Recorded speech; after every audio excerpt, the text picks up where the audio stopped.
Camotes Island. Marami kayang kamote dito? Eh baka naman mga mote ako rito. Nako, baka wala akong magawa dito.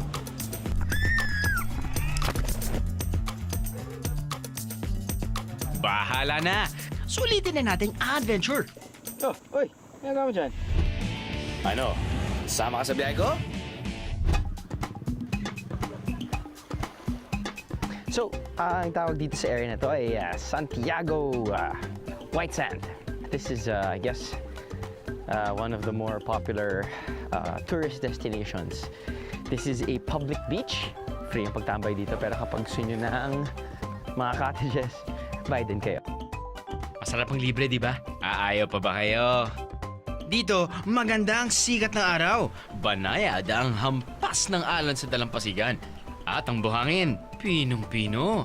Hindi nalalayo sa Boracay, Panglao, El Nido, at iba pang world-class beaches ng Pilipinas.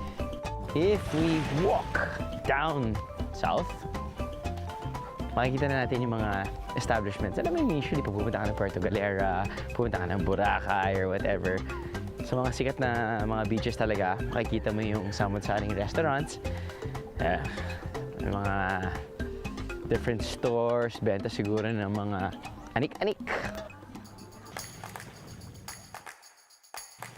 Ito yung Kilawin.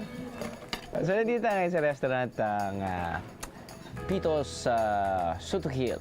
At ang Sutukil kasi ay, alam mo, sikat na sikat yan sa mga Bisaya, di ba? Kasi Sutukil parang ano yan eh, combination of words in Bisaya. Like for example, sugba. Sabihin yan, inihaw. Inihaw na baboy, inihaw na manok. In this case, inihaw na panga ng tuna.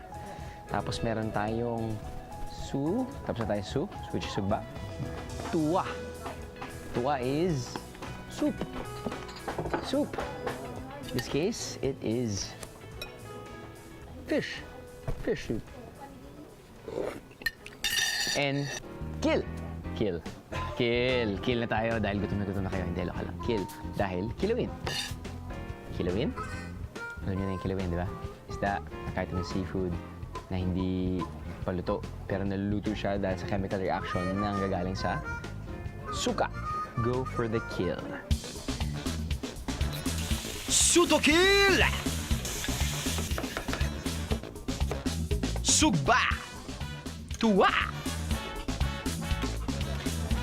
Kinilaw! Hataw!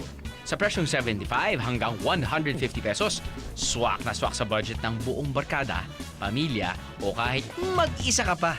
To briefly explain or para show you, let you imagine kung ano yung feel ng place. Yes, di pa siya ganun commercialized. Minimum number of resorts located near the area. Still pretty basic.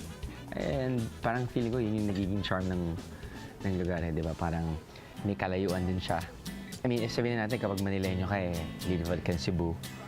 Tapos nun, pag Cebu pa, magkakaroon ka pa ng road trip going to the pier.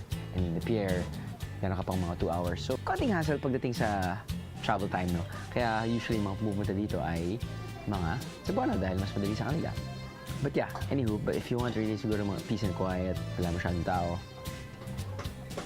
this might be your place. Kain. Tingin sa dagat. Kain. Relax. Minsan, masarap lang talaga kumain sa tabing dagat at tumambay maghapon, di ba?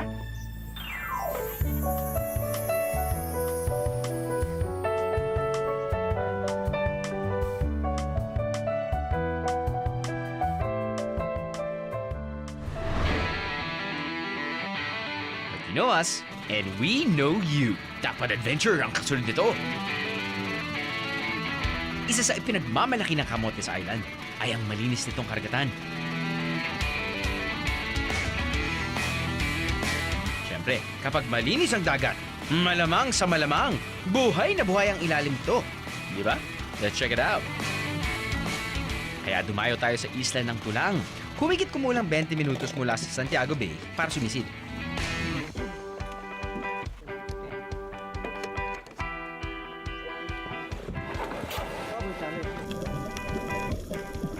Diving rates start at 1,250 pesos. Kaya siguraduhin ang budget kung trip nyong sumisid gaya ko. Pero tip lang, huwag kumain ng marami kung nagbabalak ng mag-dive. Yung kinain ko kanina. Promise, konti lang yan.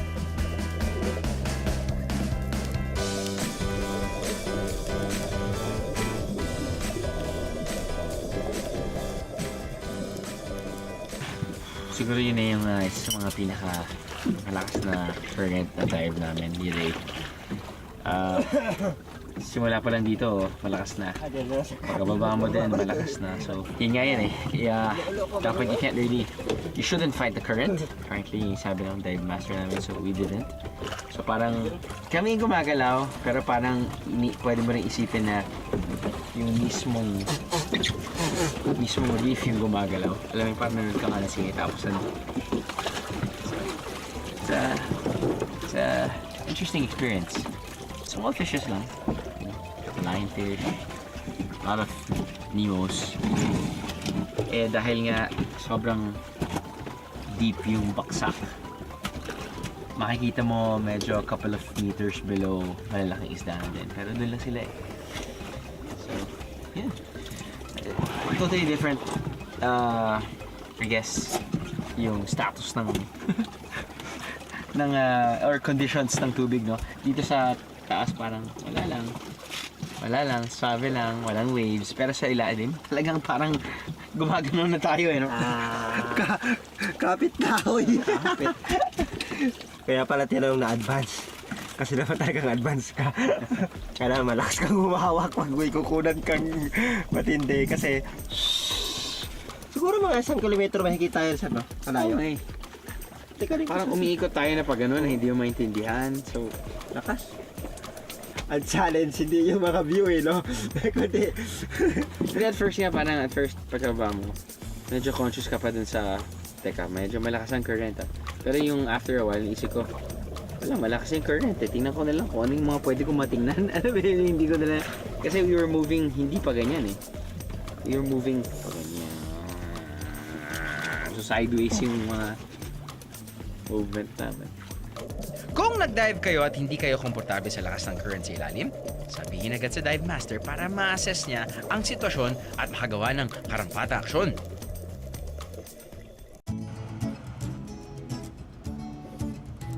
Kung hindi kayo lisensyadong diver, don't you worry mga biyero, pwede nyo namang subukan ng iba pang activity dito. Looking for an adrenaline rush? Subukan ng cliff diving. Dito sa Buho Rock Formation, 15 minutes away from Poro Town proper, pwede kayong tumalon sa dagat at mag-swimming for just 20 pesos. Unlimited yan. Ang tawag dito sa lugar na to, Buho Rock Resort. Pinangalan to kasi maraming mga butas-butas na mga bato. Buho po sa Bisaya, tapos sa Tagalog butas, kaya tinawag po tong Buho Rock Resort po. Lakas lang ng loob ang puhunan dito. Lalo na kung di mo kaya sakyan ang kantsaw ng mga katropa mo.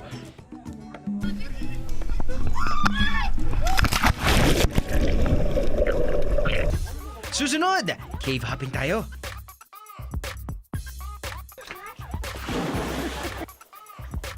Tikman natin ang natatanging pasalubong mula sa Camotes.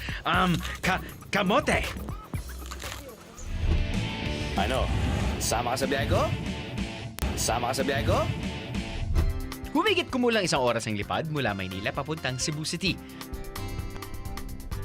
Mula rito, babiyahe ako ng halos 1 oras papunta sa Danao Port. Sasakay ng barko at babiyahe ng halos 2 oras pa para marating ang isla ng Camotes. Para masulit ang biyahe, mag-book ng pinakamaagang flight papuntang Cebu at kunin ang pinakahuling flight naman pauwi ng Maynila. Alright, Camotes Island. Ba, simulan natin ang biyahe natin. Bukod sa magaganda nitong beach at dive spots, meron din ilang mga kuweba na pwedeng pasukin sa isla ng Camotes. Isa na riyan ay ang Timubo Cave. 20 minutes mula sa bayan ng San Francisco, Camotes. Iisa lang ang lagusan o pasukan ng cave na to. At pagpasok sa loob, madilim. Pero huwag mag-alala dahil nilagyan na to ng mga ilaw para lumiwanag ang dadaanan ng mga bisita. So, pumasok tayo ngayon sa Tinobo Cave. At, uy. Sa labas, malamig. Dito, umiinit. Parang baliktad yata.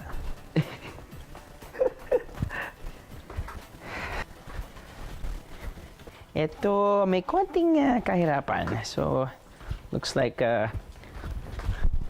sakto dito ang barkada. It's my first time to enter the dragon. Uy, delikado to.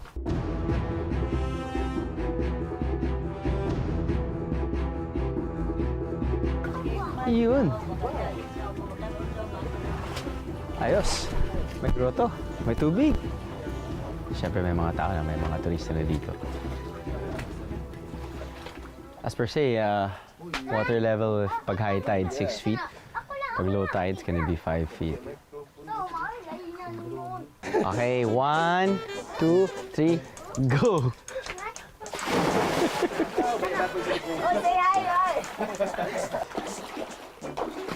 Ikaw dapat. Ano ka ba? Sa loob ng kuweba, may isang natural freshwater pool kung saan pwedeng mag-swimming kasama ang barkada o pamilya. Pero kung medyo nadidiriman kayo sa loob ng Timubo Cave, meron isang kuwebang maliwanag pati ang loob. Ang Bukilat Cave, sa kabilang bayan naman ng Tudela. First time na ako sa Camotes and then I have a friend. Gumawa kami ng plano na pumunta dito. So ito yung unang punta namin dito sa Bukilat Cave. So amazing kasi first time ko nakakita and then maganda siya. Actually, I'm from Negros Occidental, din kaklase ko from Cebu City. Maliwanag dito, sir. Tapos, ito, may tubig. May connection daw ito sa dagat doon. Tapos, hindi lang pwedeng lang yan nung kasi maliit yung butas papunta sa dagat. Medyo mainit pero malinis yung lugar.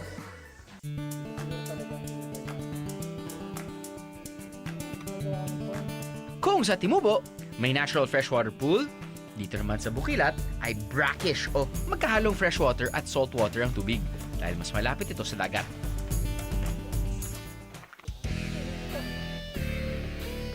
Pero kung mas adventurous caving naman ang hanap nyo, ang Tangub Cave ang pasukin nyo.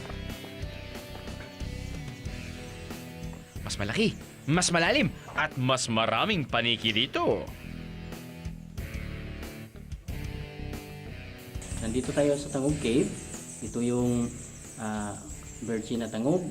Pag natin sa baba, maraming makikita natin mga insekto. Tapos yung mga mga bat. So mayroon namang mga tubig na magkapagaling daw sa mga sakit ng mga tao noon. O sabi ng mga magagamot noon, ang pasukan dito tapos tatagos ito sa Boho Orak Resort. Okay. Tapos magpunta tayo doon sa pinakababa. Makita natin yung maraming mga bat doon. Puno ito ng tubig. Sa loob, may ilang maliliit na pool kung saan may naiipon na freshwater. Kung minsan, dito raw naliligo ang mga biyahero. Halos 300 meters pa lang daw ang na-explore ng local guide sa loob ng Tangub Cave. Pero sinasabing tatagos ang dulo nito hanggang sa Buho Rock Formation na mahigit 3 kilometrong layo. Kung pupuntahan lahat ng kuweba, siguraduhin ang lalabas kayo ng maaga-aga pa para maabutan nyo ang sunset sa isla. Dahil talaga naman, drop dead gorgeous. Ganda o purple, oh.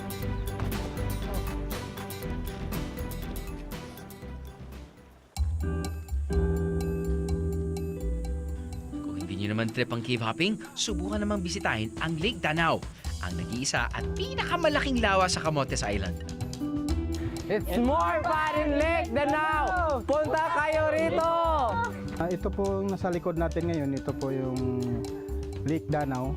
Ito ay umabot ng 700 hektarya.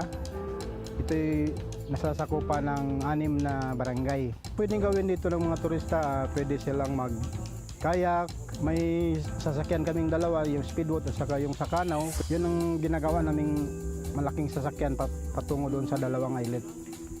Kung mayroon namang mag-overnight, pwede naman dahil bukod sa maganda ang San Francisco, mapayapa naman din. Boating, kayaking, horseback riding. Name it, you can do it dito sa Lake Danao. Galing kami ng Cebu, pumunta kami ng Camotes para i-celebrate yung birthday ng kaibigan namin na si Jenny Igoy. So we are here in Lake Danao. Thank you. So kaya kami nandito at gusto naming sumakay ng... O sa Canao daw yan. Gusto naming sumakay pero kaso lang parang makano sa panit. 10 pesos ang entrance fee sa lake area at for 700 pesos more, pwede kayo sumakay sa motorboat para dalhin kayo sa isang maliit na isla sa loob mismo ng lawa.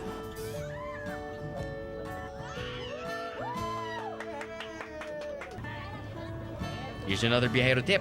Yung 700 pesos, pwedeng pagkati-atiyan ng buong barkada. Kaya mas maraming kasama, mas tipid syempre. Siguraduhin lang ang capacity ng bangka para hindi kayo sumobra. Dito rin sa paligid ng Lake Danao, may nadiskubre kaming masarap papakain na ang salbaros. Ang tawag po nito ay salbaro, gawa sa kamuting kahoy. Proseso po nito ay ininid mo ang kamuting kahoy, tapos panipis sa dahon ng saging. Pagkatapos ay lulutuin mo gamit ang steamer. Pagkatapos, ibilad mo sa araw hanggang matuyo at kunin mo ang dahon ng saging at ipiprito. At ito na po ang lalabasan.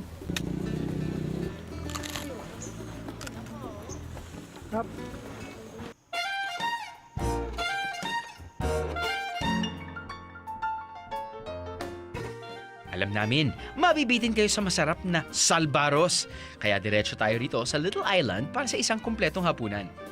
Cut a long story short, yung mga pagkain na sa harapan natin ngayon ay Filipino comfort food. Slight. Meron tayong chop suey, di ba? Meron tayong stir-fry beef. Hindi naman ito Filipino, pero ito usually nakakain natin. Usually, di ba, meron tayong itong sweet and sour fish fillet. Hindi naman talaga Filipino, pero sobrang nakasanayan na natin na kinakain natin.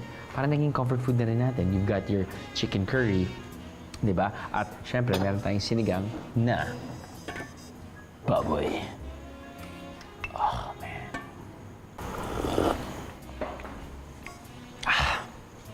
So, nandito tayo ngayon sa dining area ng Little Island Resort. And from the looks of it, I guess this is one of the, or if not the, medyo high-end resorts or matutulugan dito sa island ng Camotes, no? Camotes is still, it's huge, but it's, for me, I think it's still bare as compared to the islands or the tourist destinations na napuntahan natin. So, there are just limited number of resorts or establishments na medyo high-end. Like any other resort, like any other hotel, ang peak season kasi, di ba, summer or Holy Week. Ito yun mga biyahero. It's a biyahero tip na kailangan yung isipin kung ano nga ba yung days, kahit na 3 days lang yan, kahit weekend, di ba? Saturday, Sunday, or Friday, Saturday, Sunday, off ka ng Friday, makakahanap kayo ng 3-day vacation sa off-season na magandang klima, mura pa yung accommodations. At, the best, wala pang tao. Kung wala pang tao, all eyes are on you. The service, nandyan sa'yo dahil walang tao eh. Ikaw lang nandun eh. Di ba? Magdala ka naman ng something. Special someone. Di ba? Kasi pag ikaw parang napaka-lonely. Pag may special someone ka, di wambang. Kasama bangkero. Kasama bangkero, hindi. Or yung mga habal-habal drivers. Minsan may mga ibang ganun trip.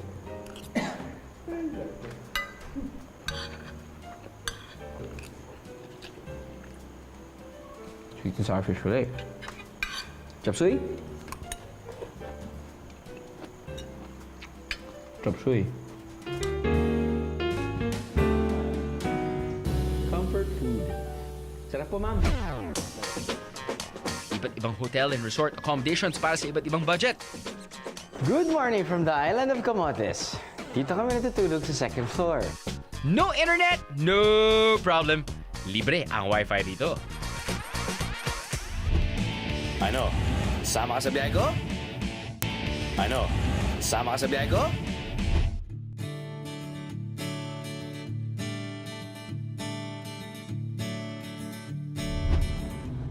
Simple lang ang buhay sa Camotes Island. Walang malls, walang fast food stores, walang matataas na buildings. Pero may free wifi. Kaya pala ang daming nakatambay sa plaza ng munisipalidad ng Poro. Dito sa Camotes, ito ang kanilang free wifi hotspot. Walang jeepney na umiikot sa isla. Habal-habal ang kadalasang ginagamit ng public transport dito. At makakarenta ng isang motor sa halagang 500 pesos sa araw. Magagamit ang motor na yan para marating ang ilang historical spots ng Camotes tulad ng Mactang Beach. Nandito tayo ngayon sa Sitio Mactang, Barangay Esperanza, Puro. Itong place na to, ang Municipality of Puro nag-claim na dito talaga nangyari ang Battle of Mactan. Maraming artifacts dito na nakuha ng mga archaeologists. May mga archaeologists galing from the University of the Philippines, headed by Professor Bailen and Cabanilla. Then nakakuha sila ng mga artifacts na parang makapag-prove na dito talaga nangyari ang Battle of Mactan. Yung Battle of Mactan, yun yung pinatay nila Lapu-Lapu si Magellan. Ang Mactang Beach, isang mahabang dalampasigan. Isa rin daw ito sa dinarayong paliguan ng mga taga rito. Kinukunan din nila ito ng makakain dahil maraming maliliit na alimango rito kapag low tide na.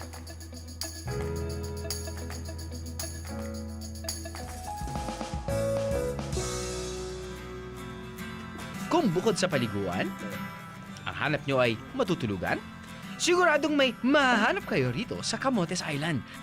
May native ang dating.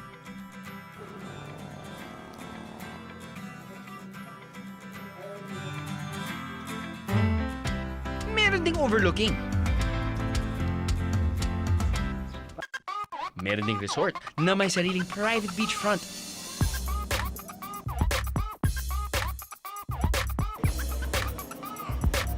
Meron ding nasa gitna ng bayan na accessible sa lahat. Pero ang tinuluyan namin, isa na yata sa pinakamaganda sa isla, ang Flying Fish Resort. Good morning from the island of Camotes. Dito kami natutulog sa second floor. Now, yung second floor pwede mong marenta for 5,000 pesos, which includes the master's bedroom. Chaotic master's bedroom dahil tinulugan ko na yung kagabi. Pasensya na. But anyway, this is my king-size bed. Air-conditioned room, so okay yung tulog ko. Actually, sarap ang tulog ko. Marami tayong cabinets. Pero ito lang, pwede. Dahil ito nakakadena. Ito tayo sa CR. Okay ba CR natin? Hindi ko malaman nung una kung saan manggagaling yung tubig. Pero sinubukan ko pa rin. So, nanggaling doon, nanggaling dyan, at nanggaling dyan. All three, sabay-sabay. You know, free toiletries. Malakas ng tubig. So, paglalabas tayo, ito ang common ref. Yan. They will serve you hot coffee. Instant. This is the common bathroom. One hallway, nandiyan na yung trono, tapos nandiyan na yung shower. So, tatlo pwede. Isa, nagna-number 2, isa nagsha-shower, isa nagsisipilyo. Close naman kaming lahat, walang problema. Pupunta tayo dito sa one of their smaller rooms. Ayan. Yan yung producer namin na maaga magising yan. Ayan na yung producer namin. Guys, sige, okay lang?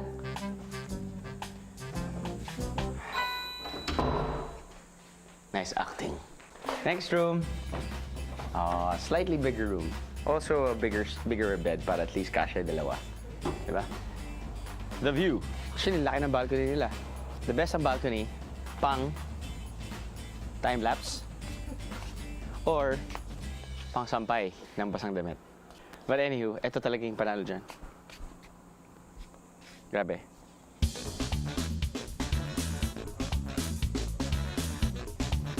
Siyempre, para tumama yung pogi points mo sa iyong pamilya pag-uwi nyo mula sa Camotes Island. ang pwede nyo mabiling pasalubong ay kamote.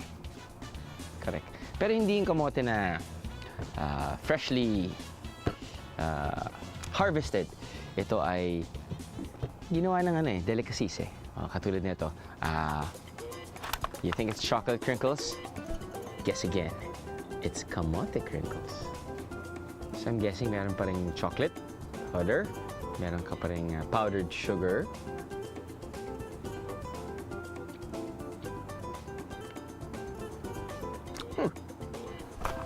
Kamote macaroons.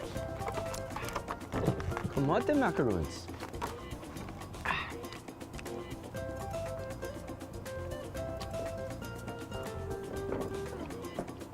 Lasang macaroons. Hindi ba actually? Gawa sa kamote flour, ang kamote goodies na to. Hinihiwa ng manipis ang kamote o sweet potato, pinatutuyo, at saka ginigiling para maging kamote flour. Inihahalo ito sa paggawa ng cookies, crinkles, hotap, at kung ano-ano pa. Alam mo kung isa-isayin ko, hindi tayo matatapos dito. Meron tayong kamote top. Meron tayong kamote sticks with malunggay. It's like sweet potato sticks. Meron din tayong kamote cookies. Or, in short, kamote cookies. They are so witty. At kamote pulveron. Now, ito gusto ko talagang tikman dahil ito yung paborito ng asawa ko eh. Pero yung pulveron nila, matigas. Diba usually pulveron, diba? Kailangan nasa wrapper siya. Talagang carefully mo tatanggalin sa wrapper dahil kung hindi, masisira.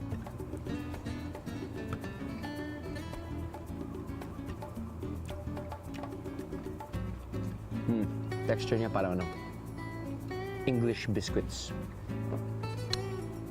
Perfect for coffee. But anywho, alam mo, minsan pag pupunta naman tayo sa probinsya, hindi sa pagkasarap kaya tayo bumibili. Minsan parang, alam mo yan, tulong na lang natin dun sa mga local makers para lang, di ba? Punta kayo sa bayan nila to, tapos tulong na rin by buying their local products. Kung nandito na rin lang kayo sa Flying Fish Resort, must try ang binabalik-balikan nilang masasarap na pagkain tulad ng chicken curry, cashew pork, at iba pa. O yan o. Nako, ayaw tigilan ng biyahe ni Drew Crew. Oh, yan na. Oh, yun. Ubos. When we return, mag-almusal sa gitna ng dagat. Kamote sa island. So, marami silang aning kamote. Ano pinagkaibahan ng kamote nila? First time ako nakakain ng purple na kamote. At hulihin ang almusalin. Ano? Sama ka sa biyahe ko? Ano? Sama ka sa biyahe ko? Hindi lang para sa super adventurous ang activities dito sa Camotes Island. Meron din namang low impact pero highly enjoyable activities tulad ng snorkeling sa Tulang Island at fish feeding sa Flying Fish Resort. Pero isa sa pinaka nagustuhan ko ay ang breakfast sa gitna ng dagat. So kung gusto niyo ng mas ma-adventure, or sabihin natin diba meron silang tinatawag na al fresco dining. Sabihin nun, kumakain kayo sa labas. Eto, Literal na labas. al fishco dining dahil actually dun tayo sa bansa. Tapos kakain tayo ng isda. Tayo lang. Marriage proposal ideas or Valentine's Day, diba? Anniversary din.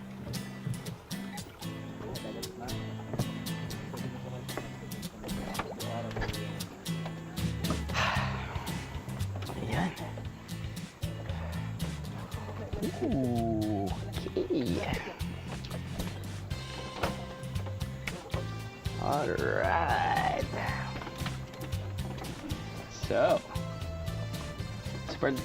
pwede kayo special request. Gusto nyo kumain dito sa bansa. Actually, maraming mga resort, diba? Parang nag-aanap sila ng body of water para makalagay lang ng balsa para if ever, di ba, mas masaya yung experience sa mga turista or yung mga guests nila. Katulad nito, kita mo naman yan, ganda pa ng beach, di ba? Sunrise, sunset. Huwag lang kapag may bagyo. Inisip ko parati, Camotes Island. So, marami silang aning kamote. Yung gusto mo naman, ano pinagkaibahan ng kamote nila? I mean, di ba? Minsan kapag kilala ka dahil sa maraming kamote, there has to be a variety that stands out. Itong kulay, tapos itong may matamis. Ano yung pinakamatamis, ma'am? Yung pinakamatamis, yung violet. Yung violet? Ito po? Yes. Ano ba pangalan ng variety niya? Ube. Ang tawag parang ubi. Parang ube. Kamuti ubi. Kamuti B. Kamuti ubi. Ube. Ube yung tamis. Okay. Boy!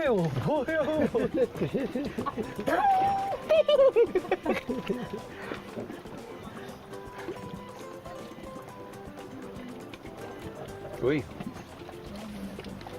Oo nga. Tama nga. Matamis nga to. Nga. First time ako nakakain ng purple na ube. Sorry, purple na kamote. Tamis, ito. Tingnan natin yung pinya. Kamuting ka. Kamoting kahoy! Ito, kasaba po to. Kasama po to. Tikman naman na yan. Natikman ko na nga ito, tama. Puto balanghoy. Puto balanghay. Ang dami mga Ito puto. naman is suman kamote. Dahil we are from Camotes Island. So halos lahat, syempre, dapat may kasama na pong kamote.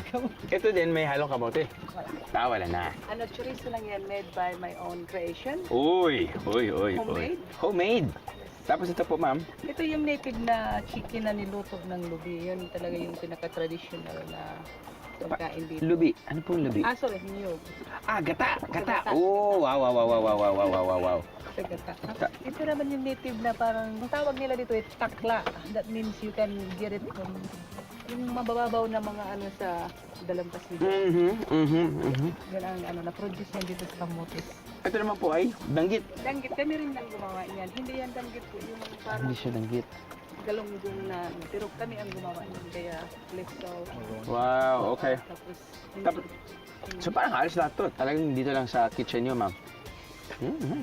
Pratik naman yun, sir. Ito yung, kumbaga sa local oysters yan. Pwede yan kainin ng hilaw. Kaya lang, inihaw namin yan. Mas masarap na yung inihaw. Oo. Isasaw-saw sa Tapos suka. nun sa suka.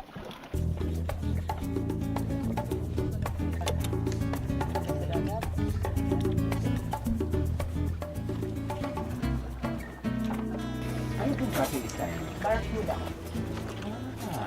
Kumbaga sa Bisaya, pangalwan. Pangalwan ang tawag. Isasaw-saw. Ilang i-feel ko yung buto kasi Ang sashimi lang. pwede na hinugasin. Suka na lang ako yung na. Kalamansi. Kalamansi.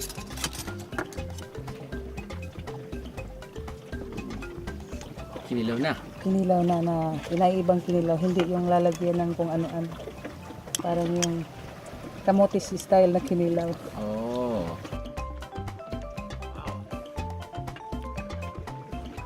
So, inadobo. Alam mo din, hindi pa ako nakakita kasi na huli lang, tapos nun hiniwa, tapos nun ginawang sashimi. I mean, all in one go. So, let's check that out.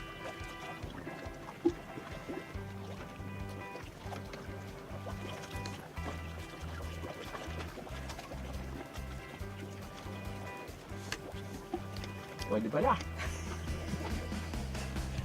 Pwede sir. Ang masarap sa kilawin yung barracuda.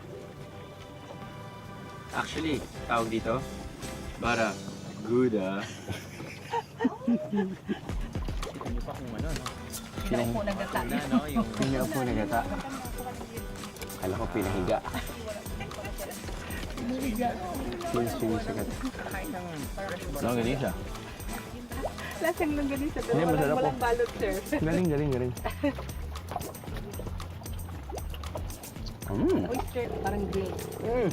Hindi talaga ako kumakain nito, ma'am, pero dahil sa'yo.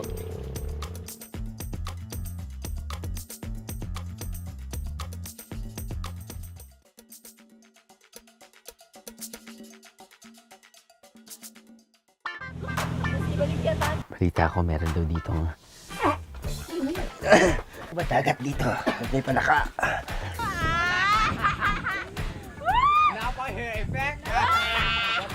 Ayos. Jump! Talon sa likod! Yeah! Ay, kinok bataga. Different stores, benta siguro ng mga anik-anik. Yung locally made, gusto mo magpa-henna tattoo, gusto mo magpa-ayos ng buhok, bumili ng buko, bumili ng beer. Kailan pa? Sa talon ba kayo, bro? Sugba is inihaw. Nothing about me. Hi.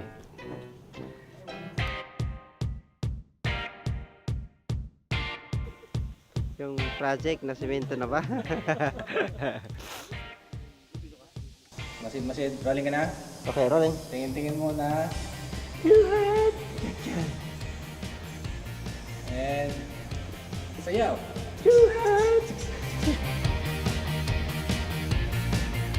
Parang nakikita ko kayo sa ano. Ang nakaganyan. Ayun! Sabi ko na nga ba eh. Hindi nalalayo sa pinagmulan ng pangalan ng islang ito. Napakasimpleng lugar lang ng Camotes. Pero kagaya lamang ng kamote, siksik at nakakabusog ito sa unang tikim pa lang.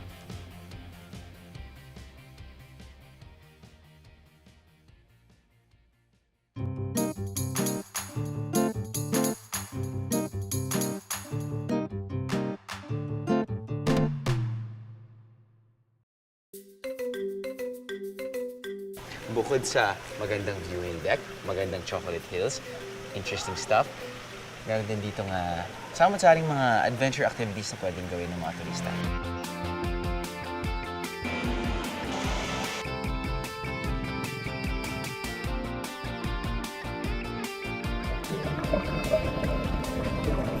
So, isa-isa na natin? Game. Ano? Sama ka sa biyahe ko?